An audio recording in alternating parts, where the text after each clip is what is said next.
Welcome to Connect, the weekly podcast of the California MBA, featuring one-on-one interviews with movers and shakers in the mortgage industry. I'm Susan Milazzo, CEO of the California MBA. I'm very happy that you can join us today.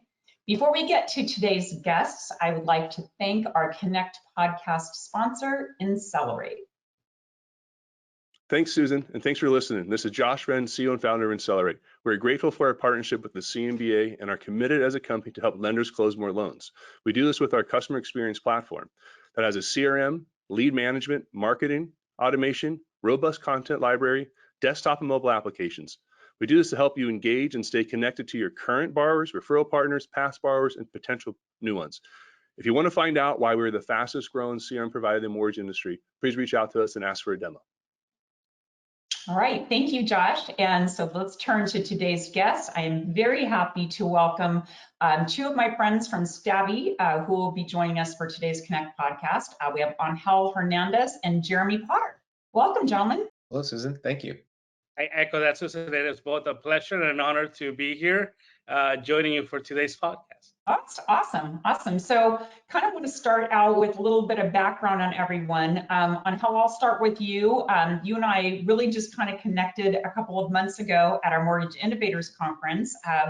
But I'd love to hear a little bit about your background and how you got into the industry.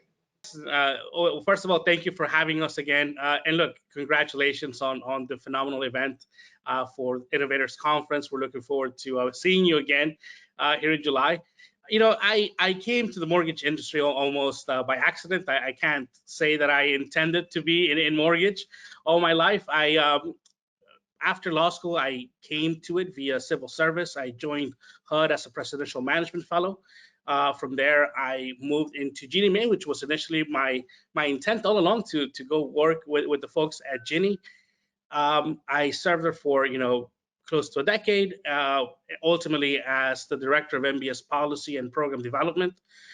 In essence, where I had to look at anything and everything that impacted the Ginnie Mae securitization program, whether that is the program and rules, as well as its securitization platform and how it operates. I worked there right through the beginning of the pandemic. Was lucky enough to be there to usher in the Ginnie Mae's digital collateral program that really expanded the use of e-notes for Govy loans, as well as lead quite a few of the COVID response initiatives that we had, to provide some relief for lenders and issuers, where that is the pass-through assistance program, a lot of the delinquency relief measures that we put in place. From there, I joined the Trade Association world and went over to the Housing Policy Council as Vice President of Capital Markets Policy, where I was also responsible for assessing, again, legs and regs impacting the adoption of innovation and technology in the mortgage industry. And now, happy to be here at Stavvy, where I serve as Vice President of Industry and Regulatory Affairs, and just couldn't be more excited. Quite often in some of my previous roles, I would sit back and think, I sure wish there was something that could do X. So just super excited to be here with the Stavvy team, where we now get to build the thing that does X. Right. You have a great background. That's and really your experience, I think, with the government entities and now coming into the industry. I think that's a really great perspective that you can bring to your company and to your clients there at Stavvy. And so I'll turn to my friend Jeremy. So Jeremy and I have known each other for a few years, and I believe that we started working together when you were chair of the MBA State Legislative Committee a few years back. That's right. Yeah, the policy world and the legal world overlap, especially in our industry, a highly regulated industry. And so that was my move, so to speak, out of legal. I had been an attorney for mortgage companies. I got my start at a mortgage company in New England, Norcom Mortgage, applying the Dodd-Frank legislation throughout the different parts of the business. And for a young lawyer, it was a phenomenal way to learn about our industry, getting to sit with each aspect of an independent mortgage company, from sales branches through processors and underwriters and closers, and explain, here's the changes that we can expect. Here's the changes in the technology. Here are the changes in the documents. And here's what we're going to do, to roll out each phase of the Dodd-Frank amendments or the legislation. And so I learned about the business through regulatory compliance effectively. And I got the opportunity to leave Norcom and move to Detroit and join Rocket Mortgage when that platform launched in 2016.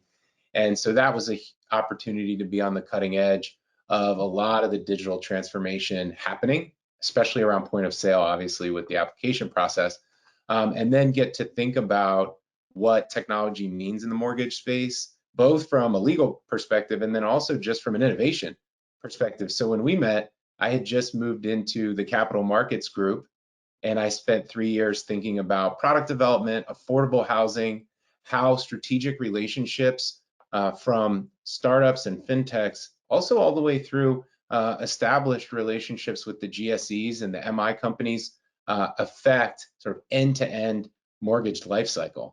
And that was a fantastic opportunity to think about innovation, innovate in a heavily regulated industry, and do it with my legal background.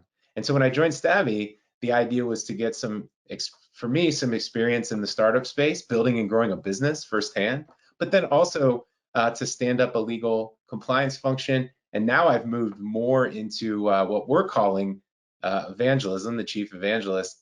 So we get to talk about all the exciting things that are possible for mortgage companies, banks, credit unions, and then the technology companies. We're all building an ecosystem. Really, there's no one solution, as we all know, that's going to be the thing that makes us more efficient, lowers costs, and delivers a much better home ownership experience. It's actually going to be connecting with like-minded companies that can serve the people that we serve, both the consumers who buy and refinance homes, but then also all the people who have to use our technology all day, every day. The members of CMBA, for instance, who need to feel at home in the technology they use as well. So I'd like to think of it as the experience that anybody who touches technology in our space, should be treated like a consumer. Your perspective coming from, one of the largest IMBs in the country, I think is really important when you're bringing that knowledge base to a tech provider, because you have that perspective of, like, how are these end users really adopting this, and what are going to be some challenges, and how can we help them? So it's really, really important. And technology, of course, continues to be very top of mind for C-level execs in my membership, and I'm sure across the country. So can you gentlemen talk about what are some of the factors that are impacting or streamlining the adoption of technology, especially as it relates to eClosing tools? Sure. I think one of the things we're finding that this question of adoption is particularly relevant right now. When business is booming and refinances, there's a drop in rates or a low rate environment, the way we have seen, that becomes the focus of how do we serve, how do our members, how do the industry serve the most number of people possible. And that's really capitalizing, capturing that value that they can get, lowering their rate, lowering their monthly payment, in some cases shortening their term. So when that's happening, it can be very difficult in that moment to then try to implement a new system, modernize, think about process and workflow beyond surviving. When you get into a moment where you've experienced that, you've said, as a IMB, a bank, a credit union, how can this be simpler? How can this be better? And where we think about adoption, where I like to start, is what are the most painful parts of your process? Like, you have a process that's working. You're doing a record amount of business in 2020, 2021. So you have a great process.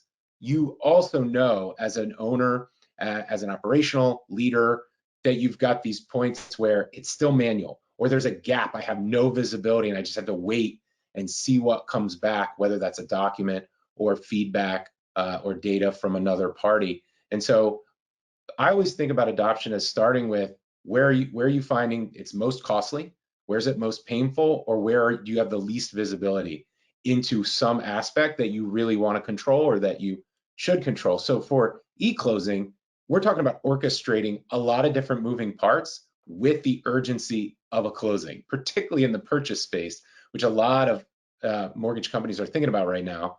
Right. You're orchestrating moving pieces, communication, documents, and the legal requirements associated with a highly localized real estate transaction.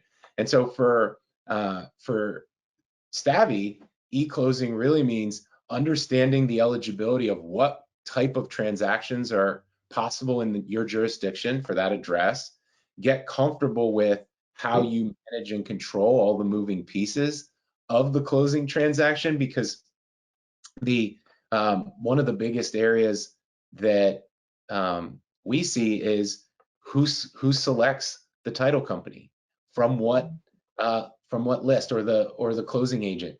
How do they connect? How do they get information? How do they get data? How are they responding, and in what service level expectations? And so coordinating all that, connecting all that, that's actually the things that technology is good for. So we like to talk about technology adoption, especially in closing, as looking first to where there are still manual pain points, looking second as to what's possible in your workflow, in your process, and what's eligible for different types of closing transactions.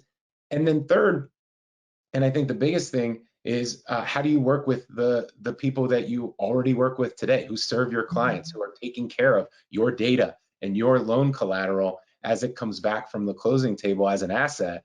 How are you thinking about working better and more closely with them? Those are the types of things, communication, collaboration, and eligibility, that technology is really good at. And like you say, especially important in this purchase market, interest rates are rising. Like you say, that the streamlining of that closing process really, is a focal point, I think, for a lot of my members.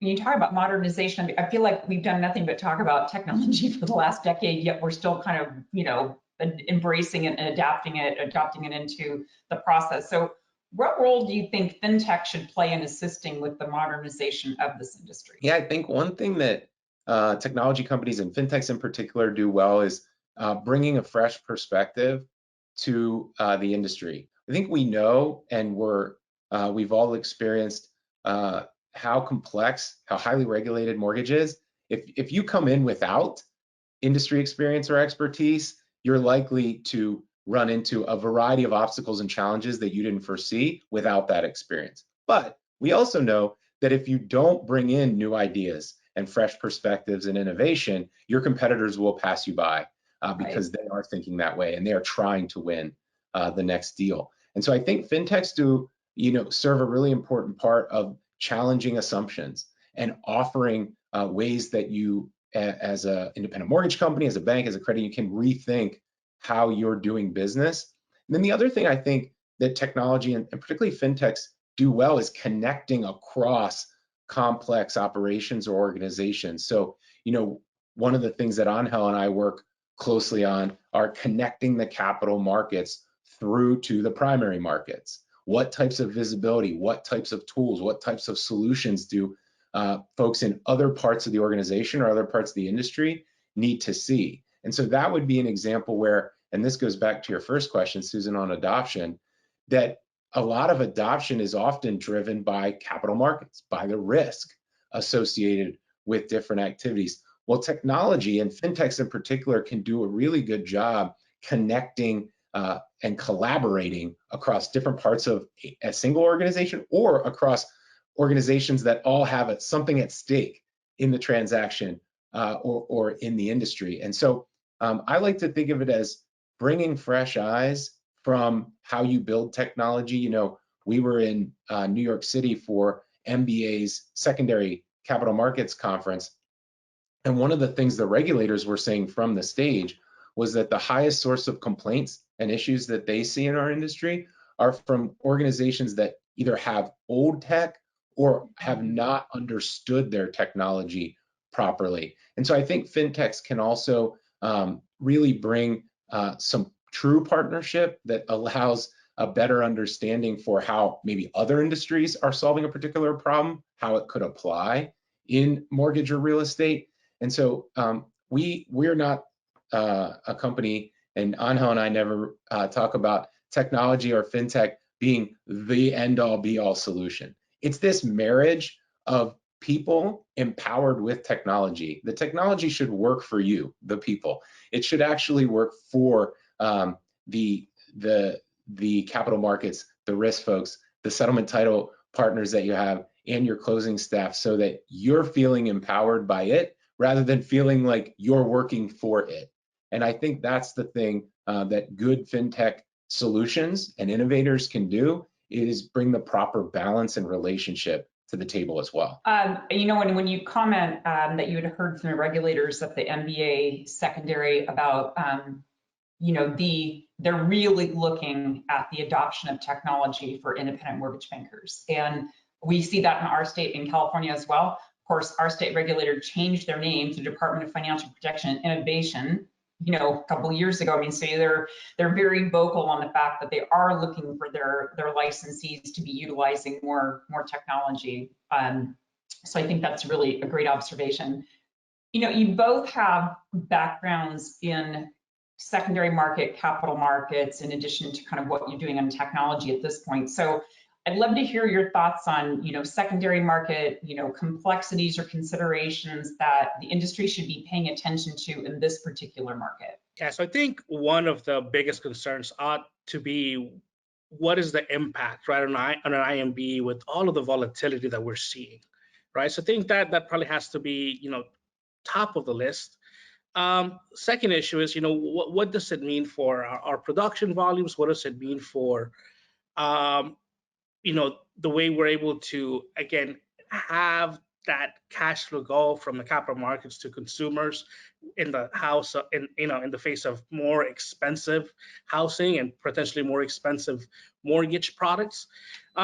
So, and I think that second one is probably really tough to tackle, absent some, you know, major macro shifts taking place.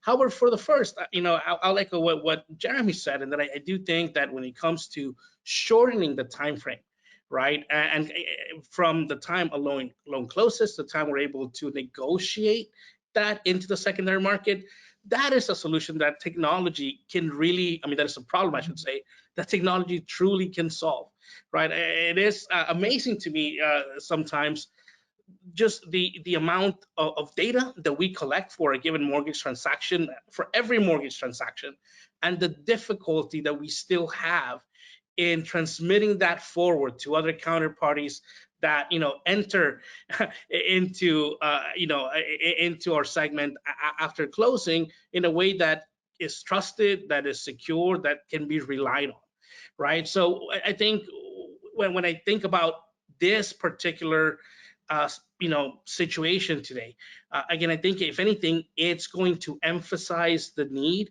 for all of us to collaborate together in thinking through what is the technology, what are the processes, what are the rules and regs perhaps that we need to have in place to really enable us to leverage, again, so much of the modernization that we've done on the front end of a mortgage transaction, right, on the front end of the life cycle, to really, again, equip IMBs, banks, credit unions to package that and again, offer it forward in a way that is going to shrink, again, the time from closing to the time of execution in the secondary market in a way that not only perhaps replicates the degree of trust that we have in place today, but if anything, probably enhances that, right? So that is one thing that at Stavvy we're always thinking about.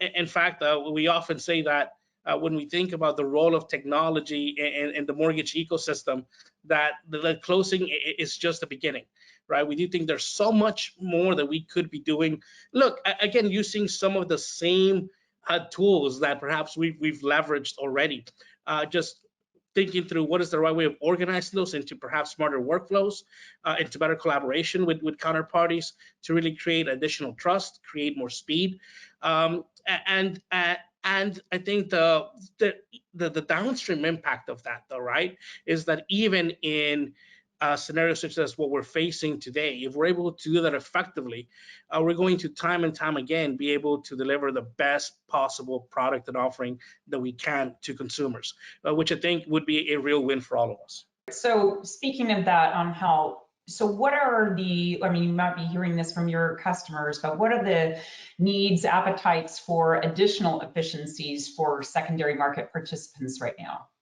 Yes, I would actually even expand that as a note. I think it's not just secondary market participants, but really everything that happens after closing as well, right? So one of the things we've spent a lot of time thinking about here at Stavvy is, well, what does it mean to digitize servicing, right? Mm. So we were one of the first to launch a fully electronically recordable loan modification product that enables us to, again, use some of the tools that for some time we had been using for electronic closing, such as eSign, RON, doc collaboration, and to now empower servicers to reach a homeowner at where they need to be reached in a time of need, right? No sense for folks to have to take time off work, just to go find a notary or to go find a FedEx office to ship back documents, right? We've begun thinking about, well, what does it mean to enable some of these tools in unfortunate scenarios where if a homeowner's financial impairment is just permanent, right? Where we unfortunately have to go down a foreclosure path. How do we enable, again, default servicing teams to collaborate, to provide more transparency about the process for homeowners, and also to minimize cost, right? And hopefully minimize the impact for both that homeowner, the servicer, and the neighborhood. So there's there's a lens of this that really asks, well, how can the secondary market really leverage, again, the digitization of mortgage? But again, I think that's just one piece. It really is about everything that's going to happen after closing, right? How are we going to now take advantage of the fact that we have, key documents that can now be transmitted electronically, that can be verified electronically, Right. and at the same time, having to pay attention to the new risks that may come with that. Everything dealing with, again, cybersecurity, the protection of consumer data. So again, all key elements. But to go back to, I guess the issue on the secondary market, I think what they want is efficiency, right? Efficiency and trust. And again, those are two objectives where digitizing can really, again, we're digitizing the mortgage processes can really help deliver on both of those, both trust and efficiency. And again, I don't think there is one way of doing it, but what we do know is that it's something that has to be done in collaboration. Right. Yeah. The efficiencies in the process is what we're all striving for, right? I mean, I think that's, and you're right. Using all your partners that you're using for the whole transaction is, needs to work together well. So if we think about all of the things that today we have to do for investors, quite often to me it looks like a chain of validations and revalidations, right? So every time documents or data moves to for a new use, we now are in a process where we have to revalidate what that looks like, and have to ask the question, can I trust that everything was sent to me, accurately, completely? So again, I think we need to collaborate together to minimize the need for movement of documents and data in a way that enables us all to work on a more streamlined basis, again, and with greater trust. Excellent points. Kind of want to switch gears a little bit, and because you are both very involved in another aspect or element of the industry that's very near and dear to my heart. The cornerstone of what we do at California MBA is really advocacy on behalf of the industry. We represent the real estate finance industry for California state legislature and our regulators, similar to what the national MBA does so well at the federal level in Congress.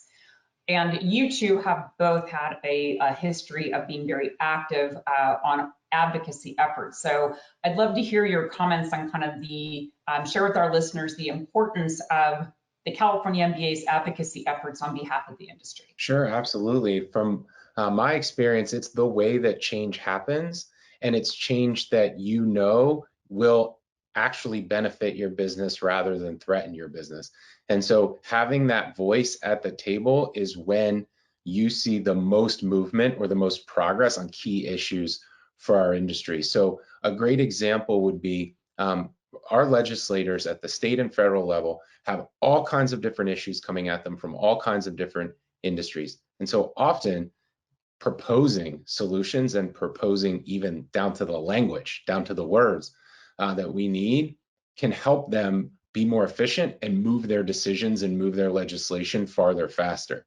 And so one of the things, that the advocacy that, Susan, you're talking about, that you think about, that you lead, that the CMBA is doing for its members, is actually creating the urgency and the need on behalf of the industry for regulators to understand, but then also ensuring that when the other voices get involved, that the change is actually meaningful for consumers and actually beneficial to the member's business. And so if you're not there, it's going to happen. These changes from state to state especially, they look across the border and they see what's happening. And it can be regional from time to time, but often they'll get together and they'll look across the country when they see a change and reach out. So when we see a change in any state, you can bet somebody in your state's probably thinking about it as well. And of course, California is a leader in so many areas relative to technology, innovation, and the size of the market for our industry in particular. And so I think a lot of states also look at California. So it works both ways. So having your organization and having our members here in California support what you're doing means that you actually can not only initiate change when we need it, but you can craft the right solution when inevitably it comes up, because it always does. That's the only thing we can count on in our industry is change. So for me, Susan, I'd like to begin probably just one step before the actual advocacy takes place. One of the most valuable aspects of engaging with CMBA is the fact that you still have to first develop what that position is going to be. And that requires, a diversity of voices coming to that table, sometimes in agreement, sometimes not in agreement. But I find incredible value in that process, which ultimately I think it is a truth-seeking process, right? That's going to perhaps reveal what some of us may not have been thinking about. It's perhaps going to expand our view and really help us reach that optimum position that does create, or at least provide for a good outcome for all stakeholders involved. So I think, I don't want to, I don't mean to focus too much on that, other than that, to say that it is engagement, right, with groups like yours that is going to help all of us, right, reach that optimum outcome. So, and that there's a great deal of value in those initial discussions that have to take place before we can, as an industry, equip you and your team with the position that you need to advocate for. The second component that I would think, great right up there. There's a huge educational gap that often exists, right? Starting with something as regulated as mortgage, and even more so with anything dealing with technology and mortgage, right? It just adds another degree of complexity.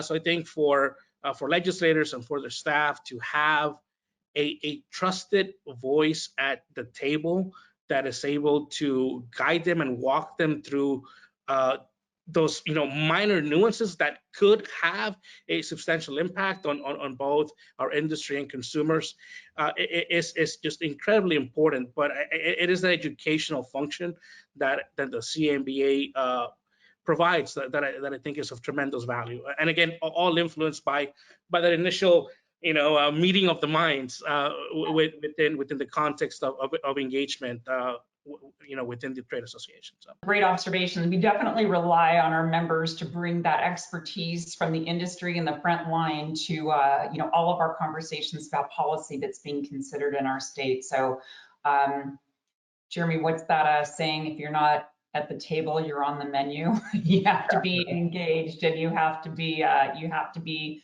a trusted source, as you articulately mentioned on health. Thank you.